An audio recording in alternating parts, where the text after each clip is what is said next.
ഒരു മുസ്ലിം, ഒരു ഹിന്ദു, ഒരു ക്രിസ്ത്യൻ എന്ന് പറഞ്ഞപ്പോ ഇന്നലെ വരെ ക്രിസ്ത്യാനികളെ തെറി വിളിച്ചുകൊണ്ടിരുന്ന വ്യക്തിയാണ് ഈ സുരേന്ദ്രൻ. അറിയാം, അതെ, പുറത്തിരുന്ന് ചെവി അടിക്കാനുള്ള യുവമാരുടെയൊക്കെ പണി. നേതൃത്വം കൈയാളുന്നത് വിവരമില്ലാത്തവരാണെന്ന് അവൻ പറഞ്ഞതിന്റെ അർത്ഥം ആശാൻ മണ്ടനാണെന്നല്ലടാ. അറിയാം നിങ്ങൾക്കൊക്കെ.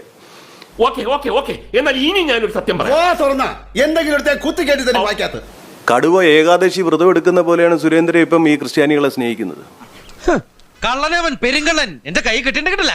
വേണ്ടാട്ടോ, നീ ചായ അടിച്ചാ മതി, നീ എന്നെ അടിക്കാൻ നിൽക്കണ്ട. കളി പഠിക്കും.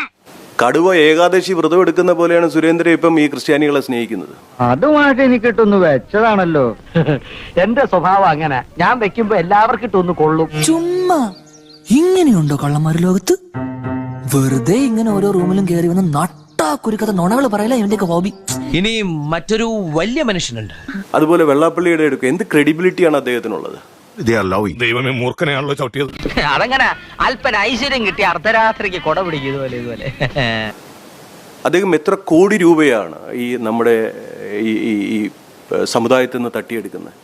തനിക്ക് അതേ അറിയാവൂന്ന് എനിക്ക് നേരത്തെ അറിയാം. പാർട്ടി വളരുന്നതിനനുസരിച്ച് നമ്മളും വളരണ്ടേ സഖാവ്. മോദിജിയും അമിത്ഷാജിയും എന്തിനാണ് ഇതുപോലുള്ള ഒരു വ്യക്തിയെ കൂടെ നിർത്തുന്നത്? അല്ലെങ്കിൽ ചുമ്മാ എന്നെ എന്തിനെ പൊക്കി പറയണേ? കിടക്കട്ടെ, എന്നെ കൊണ്ട് ഇതൊക്കെ അല്ലേ പറ്റുള്ളൂ. അല്ലെങ്കിൽ അദ്ദേഹത്തിന്റെ മകനെ കൂടെ നിർത്തുന്നത്?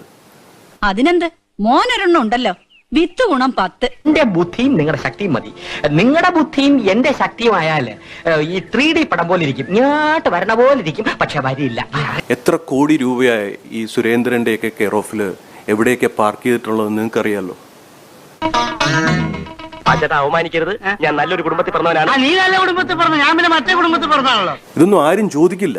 അവർക്ക് എന്തും ചെയ്യാം, ബാക്കിയുള്ളവർക്കൊന്നും ചെയ്തുകൂടാ. ഇതെന്ത് ധർമ്മമായത്? ഒന്നും അറിഞ്ഞോണ്ടല്ലോ, മനഃപൂർവ്വല്ലേ. ഇവനെ സൂക്ഷിക്കണം. അവന്റെ കണ്ണിൽ എന്തോ തീക്ഷ്ണതയോടെ കത്തുന്നു. അവന്റെ വാക്കിന് സൂചിവിനയുടെ മൂർച്ച. തൽക്കാലം ഇത്രയും മതി, വരട്ടെ. ഒരു ചുവന്ന സ്വിച്ച് കാണുന്നുണ്ടോ? കാണുന്നുണ്ട്. ചുവന്ന സ്വിച്ച് അമർത്തി.